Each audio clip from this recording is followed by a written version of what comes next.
Triple தலாக், முத்தலாக்கு தடை சட்டம். மேலை நாடுகள் எத்தனையோ ஷரியத்தில் இருக்கக்கூடிய நாடுகள்லாம் அதை எடுத்துட்டாங்க. இந்தியாவை பொறுத்தவரை எடுக்காமல ஓட்டரசியலுக்காக அப்படியே வைத்திருந்தோம். அந்த முத்தலாக் சட்டத்தை, தடை சட்டத்தை கொண்டு வந்து அதை எடுப்பதற்கு ஒரு நரேந்திர மோடி தேவைப்பட்டான். ஆகஸ்ட் 2029 ட்ரிபிள் தலாக் சட்டத்தை எடுத்து நம்முடைய இஸ்லாமிய சகோதரிகளுக்கு, தாய்மார்களுக்கு ஒரு முழு விடுதலை கிடைத்தது 2019 ஆகஸ்ட்லிங்க. ஐயா, ராமர் கோவில் 1528 இடித்து இடிக்கப்பட்டது. குழந்தை ராமர் வெளியே ஒரு டென்ட் கொட்டாயில மலையில குளிர்ல 480 ஆண்டுகளாக அமர்ந்திருந்தார். அந்த பிரச்சனையை யாராலும் தீர்க்க முடியும். அதற்கு ஒரு நரேந்திர மோடி தேவைப்பட்டார். 2024 ஜனவரி 22 குழந்தை ராமர் கம்பீரமாக தன்னுடைய வீட்டிற்கு இன்னைக்கு போயிருக்கிறார். பாருங்க, இந்த பிரச்சனை எதுவுமே நாம் உருவாக்கலைங்க. இந்த பிரச்சனை எதுவும் பாரதிய ஜனதா கட்சி உருவாக்கவில்லை.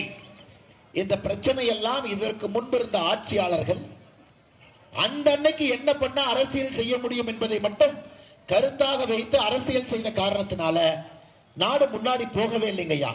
அவர்கள் வெறும் அரசியல் மட்டும்தான் செய்தார்கள். எப்படி பதவியில் இருக்கிறது, எந்த கூட்டணி கட்சியை கொண்டு வர்றது, யாருடைய வாக்கு வாங்கிறது, எந்த சமுதாயத்தை சமாதானப்படுத்துவது, யாரை வைத்து ஜாதி அரசியல் செய்வது, இதை மட்டும்தான் 70 ஆண்டு காலமாக இந்தியாவிலே நடந்து கொண்டு வந்த அரசியல். அதை இன்னைக்கு மோடி அவர்கள் உடைத்து இந்தியாவில் இதுவரைக்கும் இருந்த பிரச்சனைக்கெல்லாம் தீர்வு இன்னைக்கு ஆர்டிகல் 370 நாம் உருவாக்கலைங்க ஐயா. 1950 காங்கிரஸ் உருவாக்கியது. காங்கிரஸ் தன்னுடைய ஓட்டு அரசியலுக்காக நேரு அவர்களுக்கு அப்துல்லா குடும்பத்தின் மீது இருப்பது தனிப்பட்ட ஒரு நட்புக்காக ஆர்டிகல் 370 கொண்டு வரப்பட்ட அப்துல்லா அவர்கள் அன்னைக்கு காஷ்மீருடைய முதலமைச்சராக கொண்டு வரப்பட்டார். அது குறைந்த நாட்கள்ல எடுக்கப்பட வேண்டிய ஒரு சட்டம். இத்தனை ஆண்டுகளாக யாரும் கை வைக்கல. கை வச்சா பிரச்சனை, கை வச்சா இந்த ஓட்டு போயிடும், இதை நாம் செய்யக்கூடாது என்று அதற்கும் ஒரு நரேந்திர மோடி தேவைப்பட்டான். ஆகஸ்ட் 2019 ஆர்டிகல் 370 எடுத்து முழுமையாக ஒரே நாடு, வலிமையான நாடு, ஒரே சட்டம் என்று சொல்வதற்கு ஒரு நரேந்திர மோடி தேவைப்படும். ஐயா, அடிப்படையில் நாம் இதை புரிந்து கொள்ள வேண்டும். நாம் எடுக்கக்கூடிய கடினமான முடிவுகள் அனைத்தும் நம் நாடு முன்னேற்ற பாதையிலே செல்ல வேண்டும் என்பதற்காக எடுக்கப்பட்ட முடிவு. அதை தாண்டி இந்த நாட்டிலே 70 ஆண்டு காலமாக இருந்தக்கூடிய எல்லா சிக்கலுக்கும் கூட ஒரு விடை நம்முடைய அரசு நரேந்திர மோடி அவர்கள் கொடுத்துக் கொண்டிருக்கின்றார்கள். சகோதர சகோதரி, இதுதான் முதல் காரணம்.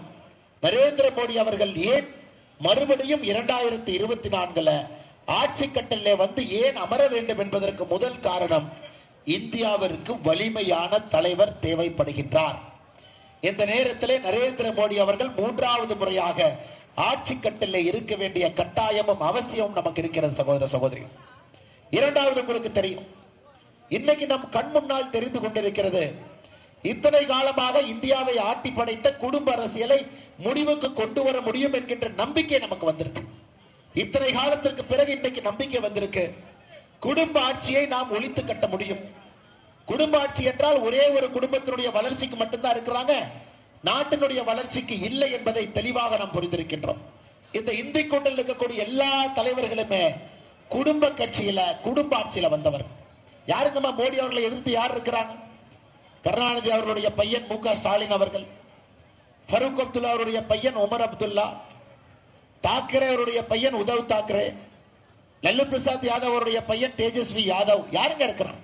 இந்தி கூட்டணியிலே இந்த சேர் போட்டு எந்தெந்த தலைவர்கள் அமர்ந்திருக்கின்றார்களோ அவர்கள் அனைவருமே ஒரு குடும்பத்தில் யாரோ ஒருவருடைய தலைவருடைய மகனாக வந்தவர்கள். ஒரு பக்கம் அவர்களுக்கு தெரியும், 2024 தேர்தலில் இவங்க ஜெயிக்கலீங்கன்னா இந்த கட்சி எதுவுமே இந்தியாவில் இருக்காது என்பது நன்றாக அவங்களுக்கு தெரியும். அவருடைய கடைசி வாய்ப்பு 2024 தேர்தலில் உங்களுக்கு நிலாவை கொடுக்கிறேன், நிலாவில் இருக்கிற பாட்டியை கொடுக்கிறேன். அந்த கதையும் சொல்ல முடியாது. நம்ம நிலாவுக்கு போய் பார்த்துட்டு வந்தாச்சு, நிலாவில் யார் இருக்காங்க நமக்கு தெரியும். நிலாவில் இருக்கக்கூடிய பாட்டியை கொடுக்கிறேன், நிலாவை கொடுக்கிறேன், எல்லாத்தையும் கொடுக்கிறேன், ஆனால் நீங்க எங்களுக்கு ஓட்டி போடுங்க என்று பொய்யான வாக்குறுதிகளை அள்ளி வீச தயாராகிவிட்டார். சகோதர சகோதரிகளை, அவருடைய கடைசி தேர்தல். இதற்கப்புறம் நேஷனல் கான்பரன்ஸ் என்ற அப்துல்லா குடும்பத்தினுடைய கட்சி இருக்காதுங்க ஐயா. லல்லு பிரசாத் யாதவ் அவருடைய கட்சி இருக்காது, ஜனதாதள் இருக்காது, ஆர்ஜேடி இருக்காது, இதெல்லாம் இருக்காதுங்க ஐயா. அதே போல யாரெல்லாம் குடும்பமும் ஜாதியும் வைத்து அரசியல் செய்து கொண்டிருக்கிறார்களோ நம்முடைய இளைஞர்களும் மக்களும் புரிந்து கொண்டு விட்டார்கள், நம்முடைய வளர்ச்சிக்கு இவர்கள் எதிரானவர்கள் என்று. அதனால் ரொம்ப டெஸ்பரேட் ஆயிட்டாங்க ஐயா. எனக்கு இந்தியாவை பார்க்கிறோம், முதலமைச்சர்களே டெல்லிக்கு போய் உட்கார்ந்து ஆர்ப்பாட்டம் பண்றாங்க. இந்த போன்ற ஒரு மோசமான ஒரு கேடுகட்டத்தனமான அரசியலை இந்திய வரலாற்றிலே நாம் பார்த்தது கிடையாது. தமிழக அரசு, கேரள அரசு, கர்நாடக அரசு மூன்றுக்கும் தெரியும். கேரளால பாருங்க விஜயன், அவருக்கு என்ன பிரச்சனை? அவருக்கு அடுத்து அவருடைய மருமகன் அமைச்சராக்கிட்டாரு, மருமகனை அடுத்து முதலமைச்சராக கொண்டு வர வேண்டும் அவர் சிந்தனை. தமிழகத்திலே ஸ்டாலின் அவர்களுடைய பிரச்சனை என்னங்க? அவருக்கு அப்புறம் உதயநிதி ஸ்டாலினை கொண்டு வர வேண்டும், அவருடைய சிந்தனை அது.